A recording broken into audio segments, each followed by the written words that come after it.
Halo, ibu-ibu wanita Deborah, apa kabar? Puji Tuhan, kalau sampai hari ini kita bisa menikmati ibadah secara live streaming, itu semua karena kasih kemurahan Tuhan. Mari ibu-ibu, sebelum kita mendengarkan kebenaran firman Tuhan, kita berdoa sejenak. Kita mulai doa. Terpujilah Bapa yang terkasih dalam nama Tuhan Yesus Kristus. Buat kasih kemurahan-Mu, penyertaan-Mu, perlindungan-Mu terhadap kami wanita Deborah. Hingga saat ini Tuhan kami bisa menikmati kebenaran firman Tuhan melalui ibadah live streaming.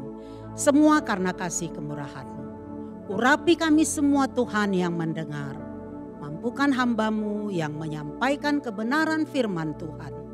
Berbicaralah melalui kebenaran firman Tuhan. Kami akan memulai menyampaikan ibadah ini dengan mengucap syukur dalam nama Yesus. Haleluya. Amin. Ibu-ibu yang terkasih, saya akan menyampaikan tema firman Tuhan kita hari ini adalah berjaga-jaga dan berdoa. Berjaga-jaga dan berdoa. Berjaga-jaga artinya siap siaga. Tidak tidur, waspada. Itulah berjaga-jaga. Siap siaga seperti kalau kita lewat dari depan rumah dinas Panglima, ya seperti kami dulu waktu tinggal di Medan, rumah dinas kami itu dekat dengan rumah Panglima Bukit Barisan. Jadi mau kemana aja pasti lewat situ. Di depan itu ada penjaga yang siap dengan senjata panjangnya. Itu 24 jam, tapi memang mereka sip-sipan. Tapi sudah dalam keadaan siap siaga. Apapun yang akan terjadi ke rumah Panglima ini, mereka sudah lebih dulu tahu. Itulah siap siaga. Jadi tidak tidur. Tapi kalau dokter, perawat, jaga malam, mereka bisa tidur kalau tidak ada pasien yang gawat. Apalagi kalau satpam di rumah-rumah. Ya seperti kemurahan Tuhan, suami saya pemimpin cabang sampai 16 tahun. Itu setiap rumah dinas yang kami tempati ada satpamnya. Tapi mereka itu tidur. Kalau udah jam 11 ke atas tidak siaga. Yang siaga itu seperti Kopassus yang di Menjangan di arah ke Solo itu kan sudah ada penjaganya di depan. Itu tetap siap siaga mereka. Inilah berjaga-jaga. Tidak tidur dan waspada. Bahkan firman Tuhan katakan penjaga Israel tidak pernah terlelap atau tertidur. Allah kita itu tidak pernah tertidur. Dia selalu melihat manusia ciptaannya. Itulah berjaga-jaga. Nah, kita lihat dulu dalam Matius 25 ayat 13. Mari saya bacakan Matius 25 ayat 13. Di situ dikatakan, karena itu berjaga-jagalah sebab kamu tidak tahu akan hari maupun akan saatnya. Karena itu berjaga-jagalah sebab kamu tidak tahu akan hari maupun akan saatnya. Tidak ada satupun manusia yang tahu kapan waktunya dia dipanggil Tuhan. Bahkan seorang raja seperti Pangeran Philip meninggal, dia tidak tahu kalau itu sudah waktunya. Baik ratu, presiden, pejabat tinggi, orang kaya, orang terkuat tidak tahu kapan dia dipanggil Tuhan. Makanya firman Tuhan katakan berjaga-jaga sebab kamu tidak tahu akan hari maupun saatnya. Tidak ada manusia yang tahu kapan dia akan dipanggil Tuhan. Bahkan firman Tuhan mengatakan anak pun tidak tahu. Anak Yesus tidak tahu, apalagi malaikat. Yang tahu hanya Allah Bapa. Kapan kita dipanggil Tuhan. Itulah rahasianya waktu dan umur kita. Dalam Matius 26 ayat 41 dikatakan, berjaga-jagalah dan berdoalah supaya kamu jangan jatuh ke dalam pencobaan. Roh memang penurut, tetapi daging lemah. Selain berjaga-jaga, berdoa. Berdoa komunikasi dengan Tuhan. Mohon kasih kemurahan Tuhan. Jadi kalau kita berdoa itu meminta. Orang yang meminta itu tangannya di bawah. Tidak di atas. Di atas itu merampok, mengambil. Jadi kita berdoa, memohon kepada Tuhan. Sebelum kita mohon, sebelum kita minta, kita puji dulu dia. Wanita paling senang dipuji. Dipuji suami, dipuji anak-anak. Waduh, bukan main. Apalagi Allah kita yang punya segalanya, yang sanggup memberikan apapun juga. Kita puji dulu, kita sembah, baru kita minta. Inilah berdoa. Jadi selain berjaga-jaga siap siaga, kita juga datang kepada Tuhan, mohon kasih kemurahannya, minta pertolongannya, khususnya di saat ini. Peringatan Tuhan kepada kita untuk berjaga-jaga dan berdoa sangat relevan dengan keadaan situasi saat ini.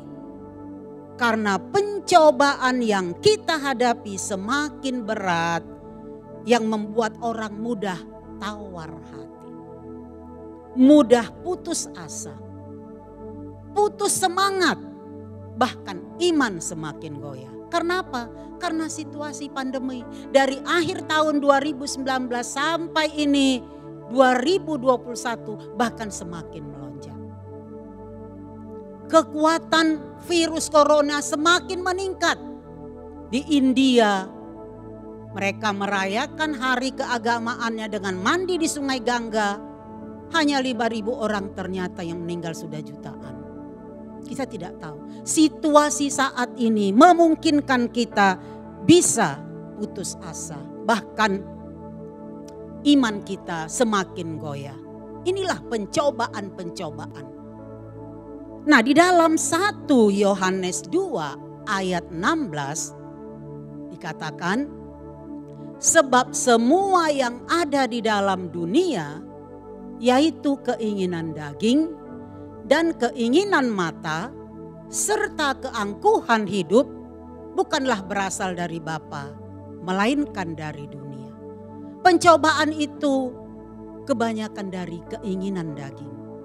Contoh ibu-ibu, ya, karena kita yang menyiapkan segala sesuatu ya dalam rumah tangga kita. Malam kita sudah berpikir, besok pagi aku sebelum bekerja datang dulu kepada Tuhan. Berdoa dulu kepada Tuhan. Mohon kasih kemurahan Tuhan. Supaya jualanku laku, daganganku berhasil, laris, atau pekerjaanku diberkati Tuhan. Tetapi begitu kita bangun, lihat HP, HP yang dipegang. Lihat WA, balas WA, dan yang lain-lain, lupalah memuji Tuhan. Akhirnya waduh udah terlambat, ini gimana mau ngurus anak, mana lagi yang sekolah live streaming, kita ngajari anak, masa untuk suami, untuk anak-anak, sampai malam hari udah capek. Lupa untuk berdoa. Ini keinginan daging. Yang paling susah kita taklukkan adalah keinginan daging. Makanya Rasul Paulus mengatakan, sebab bukan apa yang aku kehendaki, yaitu yang baik yang aku perbuat. Melainkan apa yang aku kehendaki, yaitu yang jahat yang aku perbuat. Inilah keinginan daging. Kita udah niat mau saat teduh, mau memuji Tuhan, tapi yang lain-lain kita kerjakan. Dalam Galatia 5 ayat 16 dikatakan, hiduplah oleh roh maka kamu tidak akan menuruti keinginan daging. Hanya Roh Kudus yang memampukan kita untuk melawan kedagingan. Hanya Roh Kudus. Kekuatan Roh Kudus yang melingkupi hati kita, pikiran kita, maka kita bisa mengalahkan kedagingan. Yang kedua dikatakan yaitu keinginan mata. Tadi keinginan daging, sekarang keinginan mata. Wanita mayoritas senang melihat yang indah-indah. Mata ya. Makanya kalau di mall tuh kebanyakan wanita, yuk ke mall yuk, lihat-lihat. Selalu mengatakan lihat-lihat. Tapi akibat keinginan mata ini yang tidak kebutuhan primer, karena kita sudah melihat aduh tergoda hati kita. Akhirnya kita beli. Sehingga uang yang untuk sekolah anak, untuk kos rumah, untuk kebutuhan primer terpakai hanya apa? Keinginan mata. Ini juga tidak baik. Pria juga begitu. Melihat wanita yang seksi, yang cantik, melihat mata kan? Akhirnya dia tergoda. Terjadilah will. Ini keinginan mata. Kalau wanita lihat yang indah-indah tergoda untuk membeli. Pria lihat yang indah-indah, yang cantik, yang seksi tergoda untuk memiliki. Semua ini bertolak belakang dengan keinginan roh. Yang ketiga, keangkuhan hidup. Itu pencobaan-pencobaan yang sering terjadi dalam kehidupan kita. Tadi yang pertama keinginan daging, keinginan mata, sekarang keangkuhan hidup. Allah paling tidak senang melihat orang sombong, angkuh. Contoh yang pertama sekali adalah Lucifer. Karena dia punya tubuh yang bisa mengeluarkan bunyi-bunyian yang indah, musik yang bagus, dia merasa tersanjung. Tapi malaikat kok memuji Allah? Akhirnya dia berkata, harusnya kan saya yang dipuji, bukan Allah. Akhirnya Allah mencampakkan Lucifer ke dunia. Itu yang pertama sekali. Akibat kesombongan. Contoh yang lain, banyak contoh di Alkitab. Contoh yang lain yaitu Raja Uzia. Raja Uzia berumur 16 tahun diangkat menjadi raja. Selama 52 tahun dia memerintah, dia selalu mencari Tuhan dan segala usahanya diberkati Tuhan. Jadi kalau kita datang mencari Tuhan, berdoa kepada Tuhan, maka usaha kita pun akan diberkati Tuhan. Ini contohnya Uzia. Tapi setelah dia 52 tahun memerintah yang bukan kewajibannya untuk membakar ukupan, dia lakukan. Itu kewajibannya imam-imam keturunan Harun. Bukan raja, tapi karena kesombongannya. Aku udah memerintah 52 tahun. Akhirnya saat itu juga dia terkena kusta. Dan pada saat itu peraturan kalau terkena kusta akan diungsikan di tempat pengasingan sampai dia meninggal dunia. Contohnya lagi Nebukadnezar. Itu ada Daniel 4 ya. Coba kita lihat Daniel 4 ayat 4. Aku Nebukadnezar diam dalam rumahku dengan tenang dan hidup dengan senang dalam istanaku. Namanya seorang raja. Tinggal di dalam istana dan sangat diberkati. Sehingga dia menyombongkan diri. Tetapi di ayat 5 suatu waktu dia bermimpi. Lalu aku mendapat mimpi yang mengejutkan aku. Dan hayalanku di tempat tidurku. Serta penglihatan-penglihatan yang kulihat menggelisahkan aku. Suatu waktu Raja Nebukadnezar bermimpi. Dan mimpinya itu membuat dia ketakutan khawatir. Sampai di ayat 25. dikatakan oleh Daniel. Arti mimpinya Nebukadnezar. Tuanku akan dihalau dari antara manusia dan tempat tinggal tuanku akan ada di antara binatang-binatang di padang. Kepada tuanku akan diberikan makanan rumput seperti kepada lembu, dan tuanku akan dibasahi dengan embun dari langit, dan demikianlah akan berlaku atas tuanku sampai 7 masa berlalu, hingga tuanku mengakui bahwa yang maha tinggi berkuasa atas kerajaan manusia dan memberikannya kepada siapa yang dikehendakinya. Manusia, belum ada seperti itu ya sekarang. Jadinya dia tinggal di padang gurun, hidup dengan binatang, makanannya juga rumput. Seorang raja. Kenapa? Karena dia sombong. Di ayat 4 itu di atas dikatakan Nebukadnezar meninggikan diri dan direndahkan. Inilah kalau kita sombong, meninggikan diri. Itu yang pertama tadi, dari berjaga-jaga sehingga kita mendapatkan pencobaan dari kedagingan, mata dan juga kesombongan. Sekarang kita lanjut yang kedua, berdoa. Tadi saya sudah katakan berdoa itu datang kepada Tuhan, memuji Tuhan, mohon kasih kemurahan Tuhan. Dan dikatakan di dalam 1 Timotius 4 ayat 8. Latihan badani terbatas gunanya, tetapi ibadah itu berguna dalam segala hal. Karena mengandung janji baik untuk hidup ini maupun untuk hidup yang akan datang. Ibadah, komunikasi dengan Tuhan. 1 orang saat teduh, 2 orang, 3 orang, dan seperti yang kita lakukan setiap hari Minggu, beribadah di gereja onsite. Nah, ini ibadah wanita masih online, itu Tuhan sangat senang hatinya. Inilah latihan badani, yaitu sekarang lagi senang-senangnya orang naik sepeda. Tapi itu ada batasnya.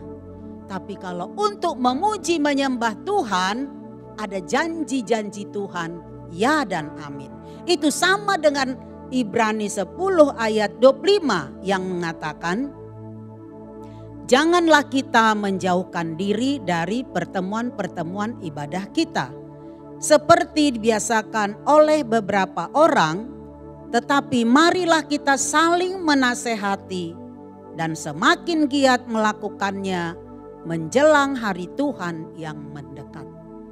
Kita tidak tahu kapan kita dipanggil Tuhan, seperti kami pengurus lansia sudah 6 orang yang dipanggil Tuhan dalam tempo 2 tahun. Mula-mula Pak Sartono, Pak Saripin, Pak Yulis itu olahraga jalan pagi ketabrak, siangnya meninggal. Tidak ada yang melihat karena keluarganya di Kalimantan. Istrinya sudah lebih dulu dipanggil Tuhan. Baru Pak Yohanes, kami pun tidak tahu kapan Pak Yohanes dipanggil Tuhan. Ibu Hana Lisa, terakhir Ibu Muji. Inilah waktu kita tidak tahu. Sehingga firman Tuhan katakan berjaga-jaga dan berdoa. Marilah kita wanita Deborah hidup bijak seperti 5 gadis bijak.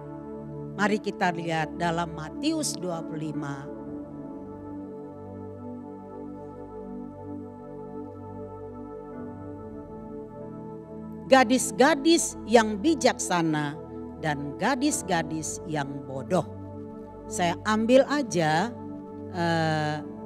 ayat keempat. Sedangkan gadis-gadis yang bijaksana itu membawa pelitanya dan juga minyak dalam buli-buli mereka.